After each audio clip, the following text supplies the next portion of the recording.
तो शुरू करते हैं, ठीक है। तो हेलो, मैं आयुष और उम्मीद है आप सब लोग अच्छे होंगे।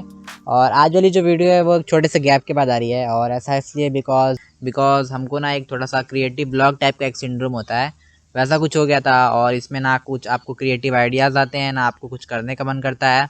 तो वैसा कुछ सीन हो गया था, तो मैंने छोटा सा ब्रेक ले लिया था इन सब चीज़ों से। But now I am back, तो अब अच्छे से काम कर सकते हैं।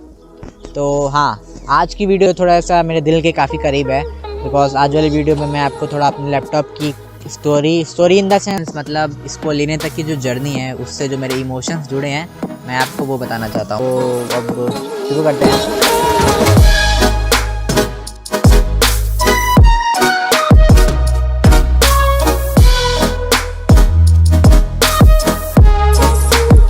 तो हम ये कह रहे थे कि लैपटॉप की कहानी शुरू करने से पहले थोड़ा सा एक बैक स्टोरी देना ज़रूरी है, बिकॉज उसमें कुछ ऐसी बातें हैं जो अगर हम ना बताएं तो थोड़ा स्टोरी में फील नहीं आएगा।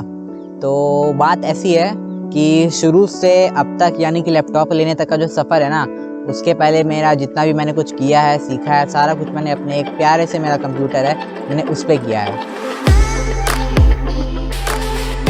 आपको उस पीसी का मैं थोड़ा सा स्पेसिफिकेशन का एक अंदाज़ा दे देता हूँ। वो एक इंटेल का डुअल कोर पीसी था, और शायद जब मुझे मिला था उसमें 2 GB रैम थे।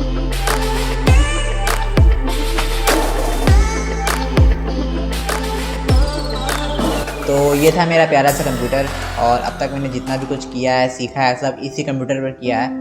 और अब कंप्यूटर की बात आ गई तो आपको ये भी बता देते हैं कि कंप्यूटर्स के टच में ना मैं बचपन से ही हूँ। जब समझ लो मैं क्लास 1 या 2 में पढ़ता था, उसी टाइम से मैं कंप्यूटर के टच में हूँ। और ऐसा इसलिए बिकॉज मेरे पापा थोड़ा सा एक कंप्यूटर बेस्ड इंडस्ट्री से जुड़े हुए थे, तो वो हमेशा मुझे कंप्यूटर के टच में हमेशा रखते थे, और कुछ ना कुछ हमेशा सिखाते रहते थे। और आप यकीन नहीं मानेंगे, जब मैं 14 या 15 साल का हो गया था, तो उस समय उन्होंने मुझे फोटोशॉप, मतलब जो ग्राफिक डिज़ाइनिंग अगर किसी को सीखनी है तो फोटोशॉप मस्ट होता है सीखना, तो वो सॉफ्टवेयर उन्होंने मुझे उस छोटी सी एज में पूरा सिखा दिया था। और जब मुझे खुद का मेरा एक पर्सनल कंप्यूटर मिल गया ना, तो उसके बाद मेरे जो मज़े थे ना, मतलब समझ लो 4 गुने हो गए थे। आप इमेजिन कर सकते हो, अगर एक 14 या 15 साल के लड़के को एक खुद का लैपटॉप या पीसी मिल जाता है तो उसके क्या मज़े होंगे मुझे बताने की ज़रूरत नहीं है। बट जैसे जैसे हम थोड़ा सा बड़े हुए, फिर मुझे थोड़ा सा जिम्मेदारियों का एहसास हुआ कि नहीं यार, अब पीसी मिला है तो कुछ अच्छा इसमें सीखना और करना ज़रूरी है। तो फिर मैंने जो उन्होंने सिखाया था, मैंने उससे ही और एक्सप्लोर किया, और भी काफ़ी सारी चीज़ें की। और अभी आज मैं जितना इंडिपेंडेंट हूँ थोड़ा बहुत, वो उस पीसी की ही वजह से हूँ, बिकॉज शुरू से लेकर अब तक काफ़ी हेल्प की है उसी पीसी ने। और अगर शायद वो नहीं होता तो मैं इतना कुछ नहीं सीख पाता।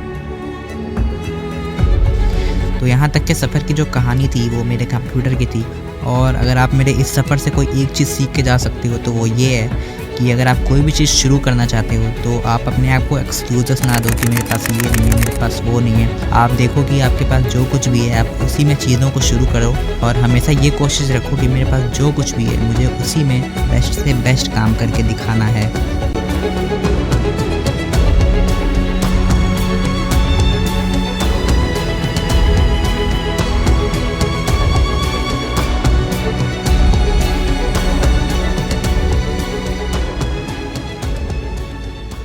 तो यहाँ तक का जो सफ़र था चीज़ों को सीखने का, चीज़ों को करने का, वो मैंने अपने एक बेसिक से कंप्यूटर पर किया है।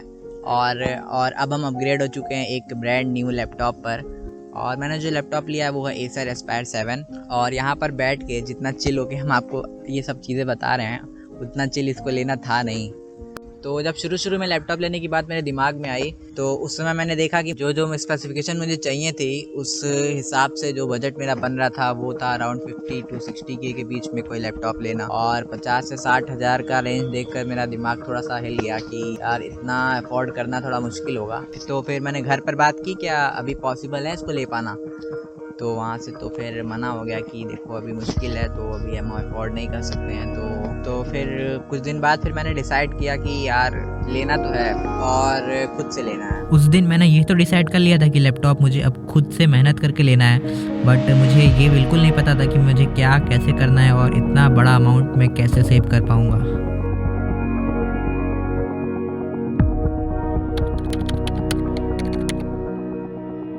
और ये जो मैं बात कर रहा हूँ ये शायद मई या जून की बात है। और उस टाइम शायद मैं लकी था कि मुझे एक जगह एक कंपनी में ऐसा ग्राफिक डिज़ाइनर जॉब करने को मिल रही थी, और वो एक work from home based job थी। मैंने सोचा कि अगर हम ये जॉब 3-4 महीने करेंगे तो हम शायद लैपटॉप ले पाएँ। तो मैंने थोड़ा सोच विचार किया इन सब चीज़ों पर और फिर मैंने जॉब ज्वाइन कर ली।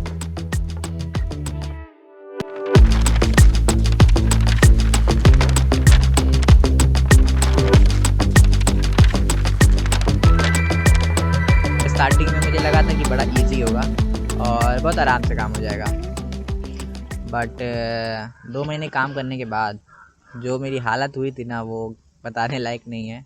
और वहाँ पे मैंने बेस्ट दिया अपना, बट 2 महीने बाद ऐसा हुआ कि उन लोगों को मेरा समझ नहीं आ रहा था मेरा काम, और उन्होंने मुझे एक मेल भेज के बोला कि सॉरी, हम आपके साथ कंटिन्यू नहीं कर सकते हैं। उस दिन हमको ऐसा लग रहा था कि मैंने जो भी चीज़ें अब तक प्लान की हैं वो एक के बाद एक सारी चीज़ें मुझे कैंसिल होते हुए नज़र आ रही थी, और अंदर ही अंदर ऐसा लग रहा था कि जो मैंने ड्रीम बनाया है लैपटॉप लेने का वो शायद अब पूरा नहीं हो पाएगा। बड़ा ख़राब दिन था वो, बड़ा मतलब इतना ख़राब लग रहा था ना कि, और उस समय शायद मेरे पास 30K तक अराउंड कलेक्ट हो गए थे। तो उस समय भी मुझे 30K की और नीड थी। मेरे लिए बड़ा मुश्किल था, बिकॉज मैं जो भी प्रोजेक्ट्स करता हूँ उससे इतना अर्निंग तो नहीं हो पाती है फिलहाल, तो सब टूटा टूटा सा लग रहा था।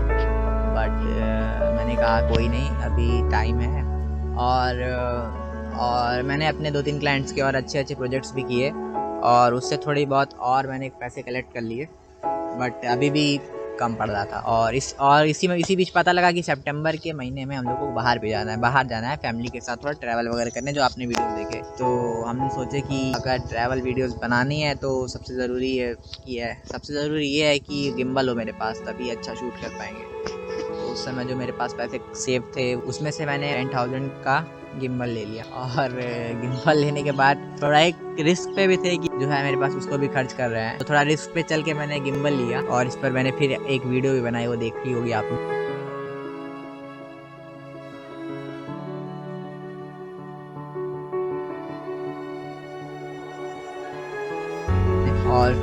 और फिर गिम्बल लेने के बाद जो थोड़ा बहुत टाइम बचा था मेरे पास, उसमें मैंने कुछ मेरे क्लाइंट्स हैं ऑफलाइन, मैंने उनके भी थोड़े बहुत प्रोजेक्ट्स किए, और मैंने गिम्बल लेने में जो पैसे खर्च किए थे वो मैंने पूरे कंपनसेट कर दिए उस टाइम में। और ये सब होने के बाद फिर सितंबर के महीने में हम लोग गए ट्रैवल करने, Delhi, Haridwar and Mussoorie and all.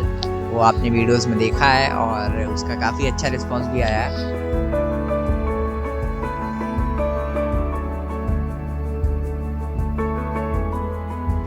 और अगर वो गिम्बल नहीं लेते तो वो वैसा शूट हो नहीं पाता जैसा आप लोगों ने देखा है। तो अब देखो हुआ क्या कि दिल्ली में मैंने कई सारे ऑफलाइन मार्केट्स में मैंने थोड़ा रेट वेट देखने में गया था कि, और वहाँ वो लोग 58, 59, 60 ये रेंज में मुझे बता रहे थे। दिल्ली में मार्केट बस घूमा मैं, वहाँ से कुछ लिया नहीं मैंने। तो जब हम ट्रिप करके आ गए तो उस समय वो फ्लिपकार्ट पे बिग बिलियन डेज वाली सेल चल रही थी, और मैंने बस यूँ ही रैंडम सर्च किया कि मेरा लैपटॉप सेल पे है क्या। तो मैंने देखा कि जो मुझे लेना था Acer Aspire 7, वो जो लैपटॉप मुझे बाहर 58, 59, 60 तक लोग बता रहे थे दिल्ली वाले मार्केट्स में, वो यहाँ पर मुझे 49 का मिल रहा है। समझ लो ऑलमोस्ट 10K का गैप था, 10K का डिस्काउंट मिल रहा था। तो और मेरा बड़ा मन किया कि अभी ही ले लेते हैं, बट पैसे अभी उतने थे नहीं। तो मेरे दिमाग में एक आइडिया आया कि इसको क्या EMI पे बाय किया जा सकता है क्या? और फिर मैंने देखा कि नो कॉस्ट EMI पे अवेलेबल था, तो फिर मैंने वो लैपटॉप को EMI पे उठाया। मैंने सोचा कि अभी 4 महीने की एडवांस डाउन पेमेंट कर देते हैं जितना है मेरे पास, ताकि मेरे पास बर्डन ना हो। और फिर मैंने लैपटॉप ऑर्डर कर दिया, और फिर जो हुआ वो देखो आप। तो अभी जस्ट मेरे मामा जी का कॉल आया था कि लैपटॉप वाला डिलीवरी वाला बॉय आने वाला, काफ़ी एक्साइटमेंट हो रही है यार, जस्ट उसका वेट कर रहे हैं।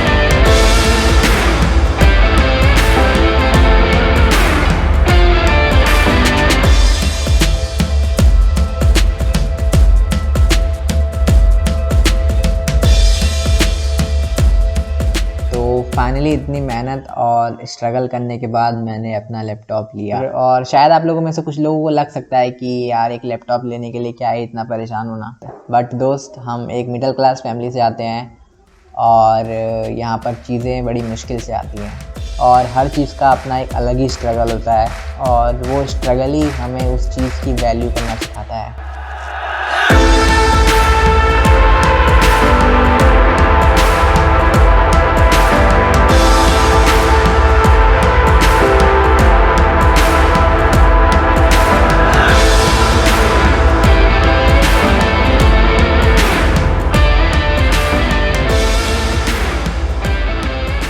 और अब ये वाली वीडियो हम यहीं पे ख़त्म करते हैं और आपसे मिलेंगे जल्दी ही अगली वीडियो में।